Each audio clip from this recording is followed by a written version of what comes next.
अस्सलाम वालेकुम स्टूडेंट्स, उम्मीद है आप सब खैरियत से होंगे। आज हमारी ऑनलाइन क्लासेस का सेकंड वीक स्टार्ट हो चुका है। हमने यूनिट नंबर 9 की एक्सरसाइज 1 एंड 2 कंप्लीट कर ली है। आज हमने करना है यूनिट नंबर 9 की रिव्यू एक्सरसाइज का क्वेश्चन नंबर 2 एंड 3। सबसे पहले तो हम क्वेश्चन नंबर 2 देखेंगे। लेबरर अर्न, पेज नंबर आपका 169 पे है ये। Labourer earn rupees 1200 on the first day, rupees 1000 on the second day, rupees 1500 on the third day, rupees 1300 on the fourth day and rupees 1200 on the fifth day. Find out how many rupees he earn on average in 5 days. मतलब कि एक labour, एक मज़दूर की उन्होंने ना वो बता दी हुई है कि वो कितना कमा रहा है। पहले दिन 1200, दूसरे दिन 1000, तीसरे दिन 1500, इसी तरह से 5 डेज़ की उन्होंने उसकी जो अर्निंग बता दी हुई है। हमने फाइंड करनी है उसकी एवरेज जो है अमाउंट वो कितनी बनती है। स्टूडेंट क्वेश्चन नंबर 2 हम करने लगे हैं। हमने पढ़ा था एक लेबरर जो है वो अर्न कर रहा है रुपीज़ 1200 ऑन फर्स्ट डे। तो सबसे पहले आप ये लिखेंगे, he earn on first day. He earn on first day. First day जो वो अर्न कर रहा है वो है रुपीज़ 1200। इसी तरह से स्टूडेंट्स आपने लिख लेना ऑन सेकंड डे जो है वो कितने अर्न कर रहा है। Third day, fourth day 1300, fifth day 1200। अब हमने एवरेज फाइंड करनी है, तो एवरेज वाला फार्मूला लिखेंगे। Average is equal to sum of rupees divided by number of days. क्योंकि रुपीज़ की बात हो रही है ना, आप यहाँ पे ये भी लिख सकते हैं टोटल अर्निंग और divided by number of days. तो सम ऑफ रुपीज़ की जगह यहाँ पर हमारे पास क्या आएगा, 1200 plus 1000 plus 1500 plus 1300 plus 1200 divided by number of days. कितने डेज़ बन रहे हैं ये, 1 2 3 4 एंड 5। तो यहाँ पर हमारे पास आ जाएगा 5। अब स्टूडेंट्स इन सारी वैल्यूज़ को आप प्लस करेंगे तो हमारे पास ये बनता है 6200 डिवाइडेड बाय 5। इसको 5 के साथ कट करेंगे। 5 वन टाइम 5, 5 वन टाइम 1 इधर चला गया, 2 टाइम 10, 4 टाइम एंड ये दिस वन इज़ 0। तो ये हमारे पास आ रहा है रुपीज़ 1240 या 1240। ये हमने फाइंड कर ली है एवरेज। अब स्टूडेंट्स ये स्टेटमेंट वाला क्वेश्चन था, तो हम इसकी एंडिंग लाइन भी बनाएंगे। एंडिंग लाइन बुक के ऊपर से आप देखेंगे, find out how many rupees he earn on average in 5 days था। तो यहाँ पर एंडिंग लाइन आएगी, सो ही अर्नड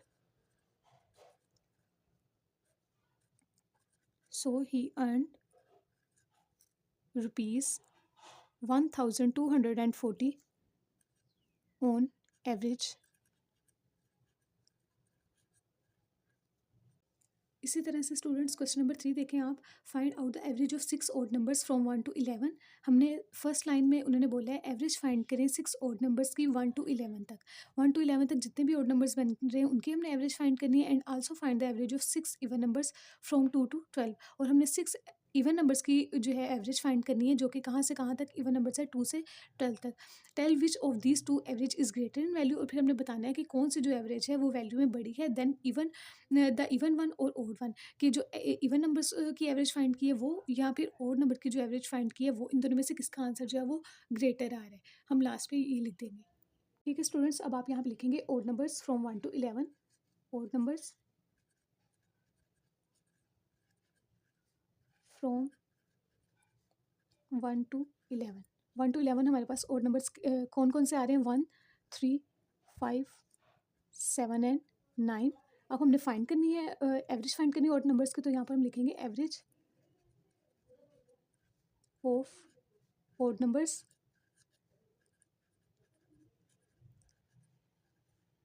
इक्वल का निशान लगा के हम यहाँ पे इक्वल का साइन लगा के हम यहाँ पे लिखेंगे sum of odd numbers. Sum of odd numbers divide करेंगे हम number of numbers. Number of numbers लिख लें आप, ठीक है। नंबर ऑफ नंबर्स मतलब नंबरिंग लिखनी है ना हमने नंबर्स की, ये हमारे पास नंबर्स ही हैं। तो हम यहाँ पर अब लिखेंगे सम ऑफ ओड नंबर्स। ये क्या आ रहा है, 1 + 3 + 5 + 7 + 9। डिवाइड करेंगे 1 3 5 7। और स्टूडेंट्स यहाँ पे 11 भी आएगा, क्योंकि 11 तक उन्होंने बोला था।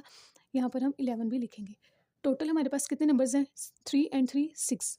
6 के साथ डिवाइड करेंगे, इन सारी वैल्यूज़ को प्लस करना है। 1 3 4 4 5 9 9 7 16 16 एंड 20। हमारे पास ये आ जाएगा 36 डिवाइडेड बाय 6। इसको ये कट हो रहा है एक ही टेबल पे, 6 1 टाइम 6 6 टाइम। तो हमारे पास ये क्या वैल्यू आ गई है, 6। मतलब कि average of average of odd numbers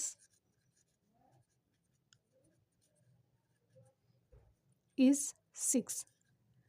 अब स्टूडेंट्स हमने फाइंड करने हैं average of even numbers find करने हैं। सबसे पहले आप यहाँ पे लिखेंगे even numbers from even numbers from 2 to 12। कौन कौन सा इवन नंबर आएगा? 2, 4, 6, 8, 10 एंड 12। आप यहाँ पे लिख लेंगे average of even number, formula लगाएंगे इक्वल है sum of even numbers divided by number of numbers. तो सम ऑफ इवन नंबर्स में ये सारे नंबर्स आप लिख देंगे, सेंटर में इनके दरमियान में प्लस का साइन लगाएंगे, डिवाइड करेंगे 6 के साथ। क्यों? क्योंकि हमारे पास 6 ही इवन नंबर्स हैं। अब स्टूडेंट्स आप इन सारी वैल्यूज़ को प्लस करेंगे तो हमारे पास ये आ रही है 42। 42 को आपने डिवाइड करना है 6 के साथ। अब 6 1 टाइम 6, 6 7 टाइम 42, मतलब कि हमारे पास 7 एवरेज निकल आई है। आप यहाँ पे लिखेंगे average of even numbers is 7। अब स्टूडेंट्स उन्होंने पूछा था कि हमारे पास जो है किस की एवरेज ज़्यादा है, तो आप लिखेंगे, अब आप यहाँ आपको यहाँ नज़र आ रहा होगा एवरेज ऑफ 4 नंबर्स जो है वो 6 है, एवरेज ऑफ इवन नंबर्स 7 है। तो हम यहाँ पे एंडिंग लाइन आपने लिख देनी है, so the average of even numbers is greater, so the average of even numbers is greater,